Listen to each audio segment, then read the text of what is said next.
আসসালামু আলাইকুম নমস্কাৰ মই শাহিদ আপুনি চাই আছে দা ইউনিক অসমীয়া আজিৰ এই ভিডিঅ'ত মই আপোনালোকৰ সৈতে আলোচনা কৰিম পাণ্ডু কলেজৰ পিজি এডমিশনৰ বিষয়ে এই পাণ্ডু কলেজত কি সাবজেক্টত পিজি কৰিব পাৰিম ইয়াৰ অনলাইন এপ্লাই কেতিয়া আৰম্ভ হ'ব লাষ্ট ডেট কিমান মেৰিট লিষ্ট কেতিয়া প্ৰকাশ পাব কোনটো ডিপাৰ্টমেণ্টত কিমান সিট আছে বা ইয়াৰ এডমিশন ফিজ কিমান এই গোটেই ইনফৰমেশ্যনবিলাক আজিৰ এই ভিডিঅ'ত মই আপোনালোকক দিবলৈ চেষ্টা কৰিম গতিকে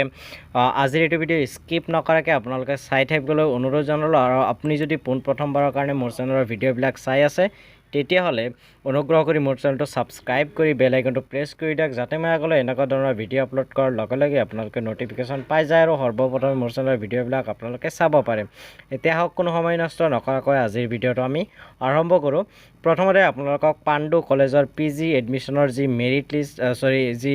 এডমিশনৰ নোটিছ সেই এডমিশনৰ নোটিছখন আপোনালোকক দেখুৱাবলৈ চেষ্টা কৰিম আপোনালোকে স্ক্ৰীনত দেখা পাইছে এয়া হ'ল পাণ্ডু কলেজৰ পিজি এডমিশনৰ নোটিছ আৰু ইয়াতে দেখা পাইছে for the academic session 2024-25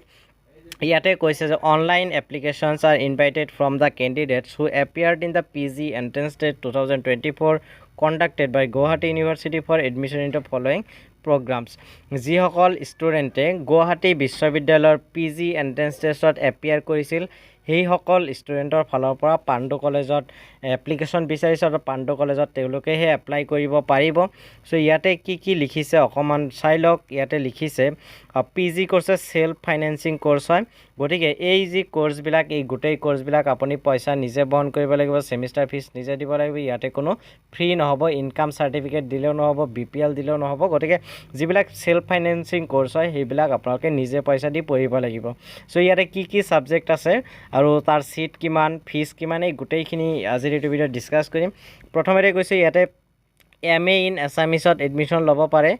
MA এছামিছৰ কাৰণে টোটেল সিট আছে 30টা আৰু পাৰ সেমিষ্টাৰ ফিজ হ'ল 12,000 টকা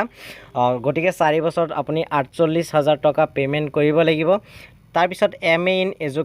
এডুকেশ্যনত আপোনালোকে MA এডমিশ্যন ল'ব পাৰিব ইয়াত সিট আছে 30টা ইয়াৰ পাৰ সেমিষ্টাৰ ফিজ 18,000 গতিকে ইয়াতে প্ৰত্যেকটো সেমিষ্টাৰত আপুনি 18,000কে টকা দিব লাগে যদি আপুনি MA ইন এডুকেশ্যনত এডমিশ্যন লয় তাৰপিছত MA MSc ইন ইকনমিক্সত আপুনি যদি মাষ্টাৰ ডিগ্ৰী কৰিব বিচাৰে ইয়াতে আপোনাৰ টোটেল সিট আছে ইকনমিক্সৰ কাৰণে 20 ইয়াৰ পাৰ সেমিষ্টাৰ ফিজ হ'ল 16,000 প্ৰত্যেকটো সেমিষ্টাৰ 16,000কে দিব লাগিব MA ইন হিষ্ট্ৰীটো MA কৰিব পাৰে পাণ্ডু কলেজত হিষ্ট্ৰীত টোটেল সিট আছে 25টা আৰু ইয়াৰ পাৰ সেমিষ্টাৰ ফিজ হ'ল 16,000 তাৰপিছত MA MSc ইন জিঅ'গ্ৰাফিত আপুনি যদি মাষ্টাৰ ডিগ্ৰী কৰে তাৰ কাৰণে আপোনালোকৰ সিট থাকিব টোটেল 20টা আৰু পাৰ সেমিষ্টাৰ ফিজ হ'ব 22,000 টকা MA ইন পলিটিকেল চায়েন্সতো ইয়াতে MA কৰিব পৰা যাব টোটেল সিট আছে 20টা আৰু পাৰ সেমিষ্টাৰ ফিজ 16,000 টকা তাৰপিছত লাষ্টত MSc ইন জুলজিটো ইয়াতে MSc ল'ব পাৰে জুলজিত টোটেল সিট আছে 22টা পাৰ সেমিষ্টাৰ ফিজ হ'ল 22,000 টকা আৰু এই যি কোৰ্চ যিমানখিনি কোৰ্চ ইয়াতে মই ডিছকাছ কৰিলোঁ এই গোটেই কোৰ্চৰ যি অনলাইন এপ্লাই ষ্টাৰ্ট হোৱাৰ ডেট ইতিমধ্যে দিছে ষ্টাৰ্ট হোৱাৰ 29 জুলাই 29 জুলাই বুলি ইয়াতে কোৱা হৈছে যদিও আজিহে নটিছটো প্ৰকাশ কৰিছে অৰ্থাৎ 30 জুলাই তাৰিখে প্ৰকাশ কৰিছে অৰ্থাৎ ইতিমধ্যে অনলাইন এপ্লাইটো ষ্টাৰ্ট হৈ গৈছে আৰু ইয়াৰ যি লাষ্ট ডেটটো হ'ল 4 আগষ্ট অৰ্থাৎ 4 আগষ্টৰ ভিতৰত ইয়াতে এপ্লাই কৰিব লাগিব 4 আগষ্ট হ'ল ইয়াৰ লাষ্ট ডেট আৰু মেৰিট লিষ্টটো প্ৰকাশ পাব 5 আগষ্ট 4 বজাত প্ৰকাশ পাব অৰ্থাৎ তাৰ পিছদিনা 5 আগষ্ট তাৰিখে আবেলি 4 বজাত মেৰিট লিষ্ট প্ৰকাশ পাব আৰু এডমিশ্যনটো কেতিয়া হ'ব 6 আগষ্ট তাৰিখে 6 আগষ্ট তাৰিখে পাণ্ডু কলেজত এডমিশ্যন হ'ব ৰাতিপুৱা 10:30ৰ পৰা আবেলি 3 PM লৈকে অৰ্থাৎ 10:30 পৰা 3 বজালৈকে এডমিশ্যন হ'ব মই আকৌ কৈছোঁ অনলাইন ইতিমধ্যে ষ্টাৰ্ট হৈ গৈছে অনলাইন এপ্লাই কৰাৰ last date 4 August merit list প্ৰকাশ পাব 5 আগষ্টৰ আবেলি 4 বজাত আৰু এডমিশ্যনটো হ'ব 6 আগষ্টৰ ৰাতিপুৱা 10:30 পৰা 3 বজাৰ ভিতৰত চ' তাৰপিছত ইয়াতে কি লিখিছে সেইখিনি ইয়াতে আলোচনা কৰিম ইয়াতে ইম্পৰ্টেণ্ট কিছু নোটছ দিয়া হৈছে ইম্পৰ্টেণ্ট নোটছত কি লিখিছে সেইখিনি আপোনালোকে ইয়াতে চাই লওক আপোনালোকে অনলাইন ফৰ্মটো ফিল আপ কৰিব সেইটো ৱেবছাইটত যাব লাগিব www.panducollege.ac.in নাইবা এইটো ভিডিঅ' ডেছক্ৰিপশ্যন বক্সতো আপোনালোকৰ লিংক দি দিম 2 নম্বৰত কোৱা হৈছে যে কেণ্ডিডেটসকলৰ যিবিলাক মাৰ্কশ্বিট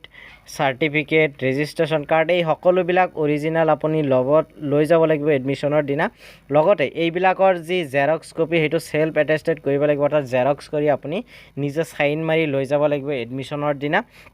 3 নম্বৰত ইয়াতে কি কৈছে আপুনি চাওক যা এডমিশ্যন বিলাক যি গুৱাহাটী ইউনিভাৰ্চিটি ৰেংক লিষ্ট প্ৰকাশ কৰিছে সেই ৰেংক লিষ্টৰ ভিত্তিতে দিয়া হ'ব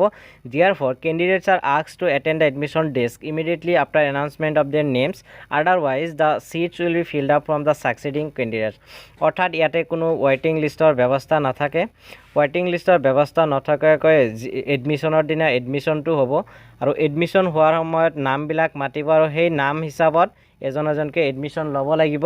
আৰু যদি কোনোবাই সেই সময়ত অনুপস্থিত থাকে বা এবসেন্ট থাকে তাৰ পৰৱৰ্তী ক্যান্ডিডেট সকলে এডমিশ্যন পাব গতিকে ইয়াতে মেৰিট লিষ্ট এটাই হ'ব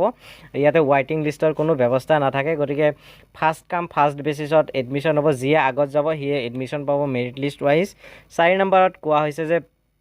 আগৰ ওপৰত যিবিলাক পিজি কোৰ্স আছে সেই সকলো পিজি কোৰ্স সেলফ ফাইনেন্সিং হয় গতিকে ইয়াতে কোনো ফ্ৰী এডমিশ্যন নাপাব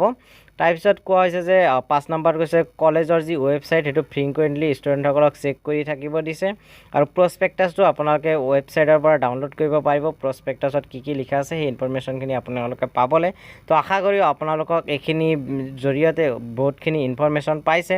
আৰু যদি কিবা জানিব লগা থাকে আপোনালোকে কমেন্ট বক্সত নিশ্চয় কমেন্ট কৰি সুধিব পাৰিব মই ৰিপ্লাই দিবলৈ চেষ্টা কৰিম আশা কৰো এইখিনি ভিডিও যিমান ইনফৰমেশ্যন দিছো ইনফৰমেশ্যনখিনি পাই আপুনি উপকৃত হৈছে যদি ভিডিওটো ভাল পাইছে ভিডিওটো লাইক কৰিব শেয়াৰ কৰিব লগতে মোৰ চেনেলটো যদি সাবস্ক্ৰাইব কৰা নাই তেতিয়াহলে এতেই মোৰ চেনেলটো সাবস্ক্ৰাইব কৰি বেল আইকনটো প্ৰেছ কৰি দিয়ক যাতে মই আগলৈ এনেকুৱা ধৰণৰ ভিডিও আপলোড কৰাৰ লগে লগে আপোনালোকে নটিফিকেশ্যন পাই যায় আৰু সৰ্বপ্ৰথমে মোৰ চেনেলৰ ভিডিওবিলাক আপোনালোকে চাব পাৰে গতিকে আজিৰ ভিডিওটো শেষলৈ যিসকলে চালে তেওঁলোকক বহুত বহুত ধন্যবাদ জনাইছো জয় আই অসম জয় হিন্দ